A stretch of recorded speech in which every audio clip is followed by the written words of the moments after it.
Hey, what's up, everyone? Ryan Dobbs with 661 Realty. Thank you for tuning in today. This video is going to be part two to my how to host a successful open house video. Last week, I did the pre-open house, what to do in order to set yourself up for success. And this video is going to be about what to do during the open house. My following video will be what to do afterwards, but today we're going to focus on what do we do in the hours, from start to finish, and how do we act? What do we say? What are the important things? So basically, how I've been doing it, I've written it all down my system, and I'm just gonna go over what I do, what I have been successful with. So you've already done everything in the pre-stages. You watched the video, you did all that. So now we're open for business. It's 1 o'clock, like when I start, it's 1 o'clock. The doors are open, we're open for business, and the first group of people is walking up. All right, what do we do? So when these people walk in, you want to immediately engage them. You don't want to, if you're sitting down at your table, stand up. You want to go up, introduce yourself, introduce your lender, shake their hands. And then I give them a flyer and I give them our business cards. And then I ask them to sign the book, sign my sign-in sheet. This is one of the most important parts right here. So don't skip this part. Make sure to try to at least get their name, email address, and phone number. And I have found that it's easier to do this at the beginning than at the end. Once they've already seen the house, if they don't want to give you their information, they book it. So I kind of ask them, hey, before you check it out, please sign in for me. And as they're doing that, I am telling them a little bit about the house. So the basic info, like the price, the amount of bedrooms, the bathrooms, if anything has been updated, just a little bit of basic information about the house. All that stuff should be on the flyer that you created ahead of time as well. Now, after they sign in, a couple things are going to happen. They're either going to ask you a few questions about the house, or they're going to say, well, can we check it out? Which you're going to say, absolutely. Let me know if you have any questions and let me know what you think. So that seems to be what happens the most. So I kind of give them a little bit of space, let them start to see the house. And then a minute or two later, I'll probably reapproach them. And this is where I'm going to pre-qualify them to find out if they're actually serious buyers, if they're just the next door neighbor coming to check out the house, or if there's any chance of me actually working with these people. So there's a couple questions that I would ask people that I've learned that I continually do over and over to help me pre-qualify them very quickly. So I usually lead with the first question, which is, how long have you been in the market for a home? Now, this is going to tell me a couple things. If they're brand new and they just started, more than likely they're not working with an agent yet, or they're first-time home buyers. If they've been in the market for a very, very long time, maybe they are working with someone, or they're not serious, or something else is going on.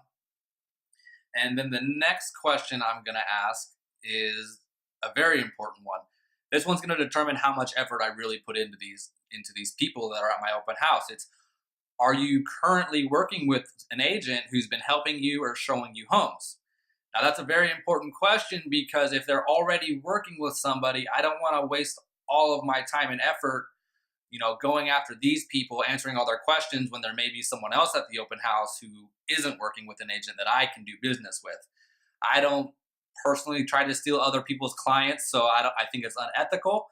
So if they are working with someone, they're usually going to tell you, yeah, we're working with so-and-so, and then, oh, cool, like I know them, or, oh, I've never heard of them, but I'm not going to try to go after them. I will answer their questions.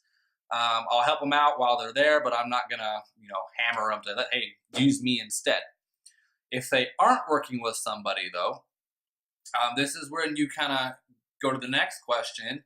It's a little bit deeper. It's, have you already spoke to a lender to get pre-qualified? So that's going to let me know, if they are pre-qualified or if they're not pre-qualified. If they're not, perfect. We have a lender here who can pre-qualify you right now. And you kind of, if they're brand new, they aren't working with someone yet, and they haven't been pre-qualified, chances are they're first-time home buyers and they have no idea what they're doing. So this is when you want to explain the home buying process and let them know that, hey, that the pre-qual running all the numbers, seeing how much you can qualify for, what you want your payment to be, what your interest rate will be. That's usually the first step. So after you ask all these questions, and let me say one thing, it's important that these questions are authentic. It's like it should be like you're having a conversation with them, not just straight a questionnaire.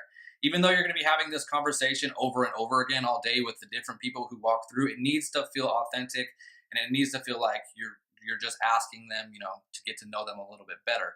And always acknowledge their responses to your question before going to the next question. So, for example, hey, how long have you guys been in the market for a home? Well, we're just starting. Oh, perfect. So have you seen many homes yet? You can kind of move around with it and make it your own, to have a conversation with these people. You want to build rapport while also pre-qualifying. That's the way I do it. That's the way it's worked for me. So after you've kind of pre-qualified them, if there's someone who is a hot prospect who wants to work with you, then you want to get a little bit more information from them at this point. So after they stick with them, show them the house, and as they're walking out, wherever they signed in on the sign-in book, you should have a notes section. This is where you're going to write down everything that they're looking for if they're not interested in the house you guys are in right now, which is usually the case. So you're going to write down, how many bedrooms they want, the price range, how many bathrooms, that's the size of the home, the area. You want to get as much information as possible from your hot prospects so that you know what homes to send them and what homes to show them. If they haven't been pre-qualified yet, but they do want to work with you, find out if they have the time to do it right there on the spot. That's why you have your lender there. I love when people are open to getting pre-qualified at the open house. That shows me that they are serious. Usually, if they get pre-qualified at your open house, they are going to work with you and they will buy a home very quickly. So if they're willing to do that, perfect. If they're busy though, see maybe later in that evening after the open house they're available, or just set the appointment for as soon as possible. You want to get that done and out of the way to make sure that they can even buy a home before you start showing them homes. So once you know everything that they want and they are pre-qualified, or you set the pre-qual appointments, those prospects are usually going to do business with you. Now, everyone who walks through the door, you want to kind of go through this process of, greeting them and having them sign in, and then, letting them see the house, show them the house, and then pre-qualify them. You want to engage them a couple times. You don't just want to let them walk in and then, see the house and then walk out and you said, hi, bye, sign in. Like, you need to build rapport with these people while they're there.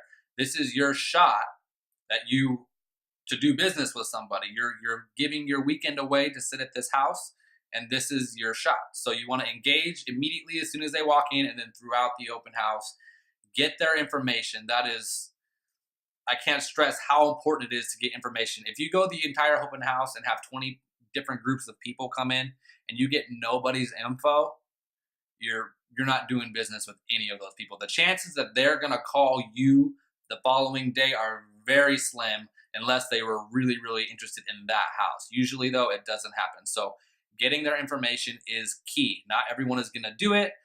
If they don't want to do it, they probably don't want to work with you, or they have something else going on. Don't sweat it.